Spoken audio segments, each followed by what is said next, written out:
जहाँ पे नंबर होगा ना वहाँ मेन फोकस रखना है, वो आपके मेन क्वेश्चन होंगे। मैंने उससे आपको उसमें बोला अल्फाबेट्स लिखने हैं, तो आपने अल्फाबेट्स ही बताना है। अगर आपका कोई क्वेश्चन स्किप हो जाएगा आपने उसको वहीं पे छोड़ देना है। जैसे एज सच हमारे पास क्लोथ्स के रिलेटेड कोई कीवर्ड ऊपर था नहीं, तो हमें उसके बारे में सोचने की जरूरत नहीं है। Hello everyone, hope you all are doing good. I hope आप सभी की प्रिपरेशन अच्छे से चल रही होंगी, आपको वीडियोस अच्छी लग रही होंगी और अच्छे कंटेंट के लिए आप हमारे चैनल को लाइक, शेयर और सब्सक्राइब जरूर करना।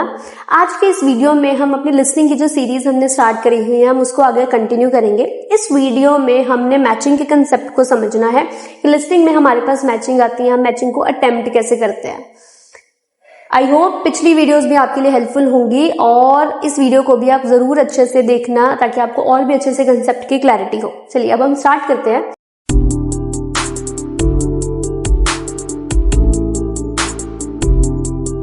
सबसे पहले इसके छोटी सी एक डिस्क्रिप्शन देखेंगे कि हमारे पास एक्चुअल में मैचिंग होती क्या है, मैचिंग को हमने करना कैसे होता है। यहाँ पे मैंने कुछ डूज एंड डोंट्स लिखे हैं उसके साथ, और साथ ही में इधर इसके साथ कोई इसके वो बताई हुई है एक एग्जाम्पल कि हमारे पास मैचिंग की टाइप आएगी कैसे। सबसे पहले एक बार मैचिंग की टाइप को ही देखते हैं। आपने ध्यान रखना है, आपको ना जहां पे नंबर होगा ना वहां मेन फोकस रखना है, वो आपके मेन क्वेश्चन होंगे। A to F को भी हमने साथ साथ में सुनना है, पर हमारे जो मेन क्वेश्चन है वो हमारे 16 to 20 क्वेश्चंस हैं जो हमारे पास नंबर में दिए होंगे। 1 to 40 हमारे मेन क्वेश्चंस होते हैं। यहाँ पे आपको रेस्टोरेंट स्टाफ के बारे में बताया हुआ है और डिफरेंट स्टाफ मेंबर्स के बारे में आपको नाम दिए हुए हैं। जैक है, सिमोन है, एलेक्स है, डेविड है और हैना है। वो ना सीरियल ऑर्डर में सभी के नाम बताएगा। सबसे पहले जैक आएगा, फिर सिमोन आएगा, फिर एलेक्स है, फिर डेविड है, फिर हैना है। आपने क्या करना है, आपने इनका नाम सुनते हुए इनकी जो रिस्पॉन्सिबिलिटी इनको असाइन हुई है उसको यहाँ पे लिखना है। ये हमारी मैचिंग होती है। लिखने से पहले आपने ऊपर क्वेश्चन की डिमांड चेक कर लेनी है कि उसने आपको डिमांड में क्या बोला। जब भी मैचिंग होती है हमेशा जो आंसर होता है वो अल्फाबेट्स में आता है। It is never written with the exact words that are given. हमेशा आपने वहां पे अल्फाबेट्स पिक करने हैं। उसके लिए आपको देखो ऊपर डिस्क्रिप्शन में डिमांड में भी लिखा हुआ है चूज ऑप्शंस, यहाँ पे 5 आएगा, choose 5 options and write letter A to F। आपने आंसर्स में इनको लिखना है। अब आपको लग रहा है कि जैक की जो ड्यूटी है वो गार्डनिंग है, ट्रांसक्रिप्ट में आपको गार्डनिंग सुनाई दिया, बस आपने ना वहां पे आंसर में D लिख देना है। आपको लग रहा है कि सिमोन की शॉर्टेज आ रही है तो आपने वहां पे F लिख देना है। आपने ड्यूटी नहीं पूरी बताने की, उसका काम ये वाला है। इसमें तो चलो छोटे आंसर्स लिखे हुए हैं, छोटे वर्ड्स हैं। कई बारी जो मैचिंग होती है उसमें बड़े भी दिए होते हैं, तो आपने ध्यान रखना है। सपोज सबसे पहले हमने 16, 17, 18, 19, 20 हमने इन क्वेश्चंस को अंडरलाइन कर लिया कि इनके नाम बोल लेगा वो, ठीक है। उसके बाद आपको ऊपर जो कीवर्ड्स दिए होंगे आपने एक बार उन कीवर्ड्स पे भी ध्यान रखना है। उन कीवर्ड्स के रिलेटेड वो ना कोई सिनोनिम यूज करेगा। बहुत कम होता है कि वो सेम वर्ड यूज करे, वैसे वो उसके रिगार्डिंग सिनोनिम पे आएगा। बस आपको मतलब पता होना चाहिए। फर्स्ट एड फॉर एग्जांपल लिखा हुआ है सबसे पहले। फर्स्ट एड का मतलब क्या है कि किसी को कोई इंजरी लग जाएगी, चोट लग जाएगी, तो फिर अगर किसी को चोट लगती है तो जैक को कंसल्ट करो। बस फिर जैक के आगे ना मैंने A लिख देना है। जैक खत्म करने के बाद वो सिमोन का नाम लेगा। जैसे ही वो सिमोन का नाम लेगा ना आपने जैक को ना वहीं पे छोड़ देना। जैसे ही उसने नाम लिया सिमोन का, वो साथ ही में डिस्क्रिप्शन बताएगा। फिर वो फर्स्ट एड हो गया। उसके बाद वो कुकिंग पे आएगा। कुकिंग का मतलब खाना बनाना, कि ये वाला जो पर्सन होगा इसने गेस्ट के मेन्यू का ध्यान रखना, उनको खाने में क्या क्या सर्व करना है, स्टार्टर्स में क्या है, किस टाइम पे क्या सर्व करना है। तो जिसको भी कुकिंग की ड्यूटी असाइन होगी आपने ना उसको अल्फाबेट वो वाला मार्क कर देना है। फिर पार्किंग में जाने लिए क्या होता है, उनके कार्स होंगे, बाइक होगी, है ना, तो उनको खड़ा काम पे करना है, उसके बारे में वो बताएगा, तो पार्किंग है। गार्डनिंग गार्डन के रिलेटेड होगा कि जो हो सकता है वो कहे कि जो इवेंट है वो गार्डन में है, तो गार्डन की प्रॉपर टेक केयर करना, फ्लावर्स वगैरह अरेंज करना, वो सारी जिसकी ड्यूटी होगी। ब्रेकेज का मतलब होता है कि कोई चीज टूट गई है। तो अगर इन बिटवीन द इवेंट कोई चीज टूट जाती है, कोई चीज खराब हो जाती है, किसी चीज को रिपेयरिंग की जरूरत है, तो आपने किसको कॉन्टैक्ट करना। शॉर्टेजेस, किसी चीज की कमी हो रही है, कमी होने पे उस टाइम पे इमरजेंसी में हमने किसको कांटेक्ट करना है उसके बारे में बताना। स्टॉक कम है, आ नहीं रहा है, मिल नहीं रहा, तो उसके बारे में बताना। आपने ये ध्यान रखना है जो क्वेश्चन नंबर होते हैं ये सीरियल ऑर्डर में चलेंगे, ये सीरियल ऑर्डर में नहीं होंगे। हो सकता है पहले का आंसर F हो, फिर A आ जाए, फिर C आ जाए, फिर B आ जाए, फिर E आ जाए। ये बीच बीच में से पिक होंगे, बहुत कम होता है कि सारे सीरियल ऑर्डर में आएंगे। जनरली ये 16 to 20 ही आपके सीरियल ऑर्डर में होंगे। अब हमने टाइप देख ली क्या है, अब कुछ एक बार डूज एंड डोंट्स देखते हैं। टाइम आपको इतना ही मिलेगा, इससे ज्यादा नहीं मिलेगा। उसके बाद जब आपने इन क्वेश्चंस को अटेम्प्ट करना है, आपने प्रॉपर्ली अंडरलाइन कर लेना है मेरे पास नाम क्या क्या है और यहाँ पे मेरे पास कीवर्ड्स कौन कौन से हैं।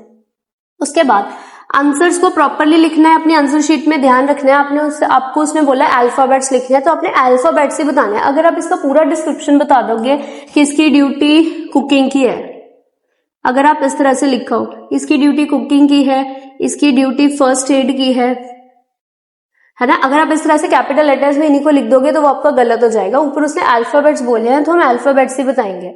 फिर कुछ सिमिलर वर्ड्स दिमाग में रखने हैं कि वो कुकिंग के लिए बता रहा है तो वो फूड के ऊपर आएगा, इसके अकॉर्डिंग आंसर्स को कैपिटल लेटर्स में लिखना है। जो भी आपको आंसर लगेगा आपने उसका आंसर कैपिटल लेटर में लिख देना है। फिर उसके बाद नेक्स्ट क्वेश्चन को अपने दिमाग में रखना है। मैंने जैक अटेम्प्ट कर लिया, मैंने सिमोन भी अटेम्प्ट कर लिया, मेरा एलेक्स ना वहां पे स्किप हो गया, मेरे को समझ ही नहीं आ रहा, पर उसने डेविड बोल दिया, मैंने साथ ही मैंने डेविड पे आ जाना। अगर आपका कोई क्वेश्चन स्किप हो जाएगा आपने उसको वहीं पे छोड़ देना है, जैसे वो अगले क्वेश्चन का कीवर्ड बोल देगा आपने अगली अटेम्प्ट कर लेने हैं। अब मेरे ये 4 हो गए, ये बीच वाला छूट गया। जो ऑप्शंस मेरे पास ऊपर से बच गए होंगे, थोड़ा बहुत जो मेरे पास एलेक्स का सुना हुआ होगा, मैंने उसमें से कोई ना कोई मार्क कर देना है गेस वर्क करके। इस तरह से हमने इसको अटेम्प्ट करना है। आई होप आपको एक बार क्लियर होगा कि टाइप क्या है, टाइप को अटेम्प्ट कैसे करना है। अब हम एक ट्रांसक्रिप्ट की हेल्प से इसको अटेम्प्ट करेंगे कि सुनना कैसे है, देखना कैसे है, कीवर्ड को अंडरलाइन कैसे करना है, जो टाइम फ्री मिले उसको प्रॉपर्ली यूज कैसे करना। चलिए अब हम उसको स्टार्ट करते हैं। ओके, अब हमने एक बार टाइप समझ लिया कि ये टाइप हमारे पास कौन सी है, हमने उसको अटेम्प्ट कैसे करना है ना, एक छोटी सी एग्जांपल के साथ। अब हम एक ट्रांसक्रिप्ट की हेल्प से सॉल्व करेंगे कि अब एक्चुअल में जब हमने लिसनिंग को अटेम्प्ट करना है वो हमने कैसे करना।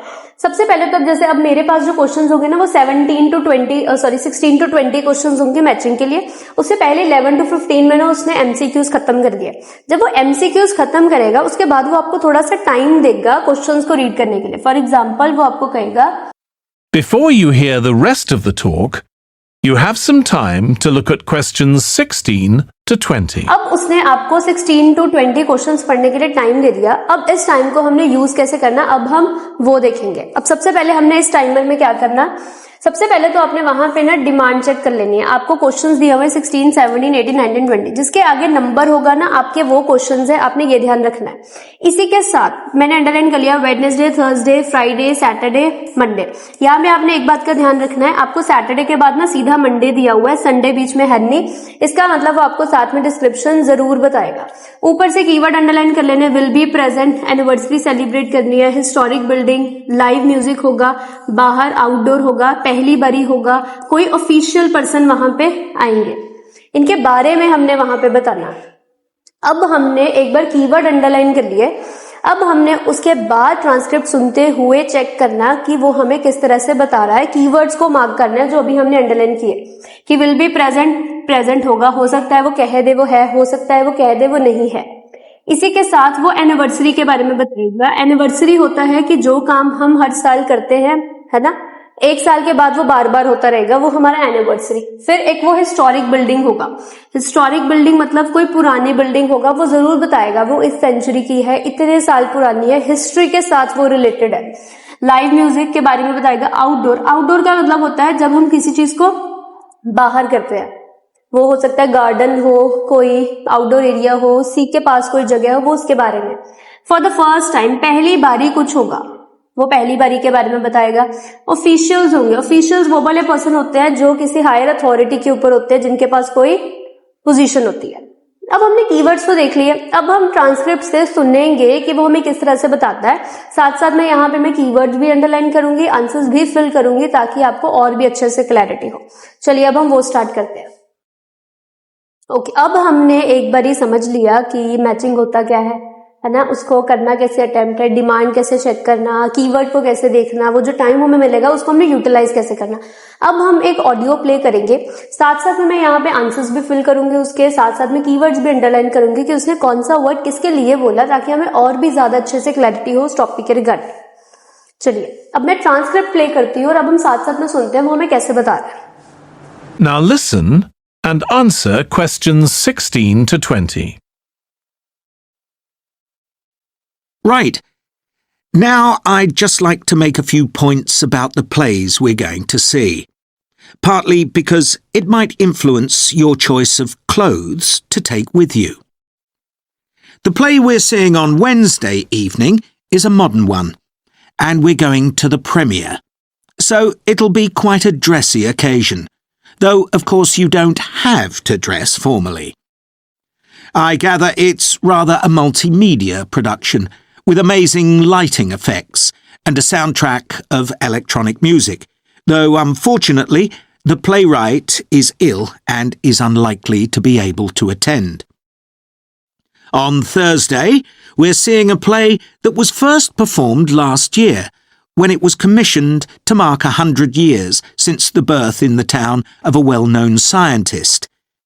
We're going to see a revival of that production, which aroused a lot of interest. Friday's play will really make you think hard about what clothes to pack, as it'll be in the garden of a palace. It's a beautiful setting, but I'd better warn you, there won't be much protection from the wind. On Saturday, we're going by coach to a theatre in another town, not far from Munich. This will be the opening of a drama festival, and the mayor and all the other dignitaries of the town will be attending. After the performance, the mayor is hosting a reception for all the audience, and there'll be a band playing traditional music of the region. And after having a day off on Sunday, our final play is on Monday, and it's in the stunning setting of the Old Town Hall, which dates back to the 14th century.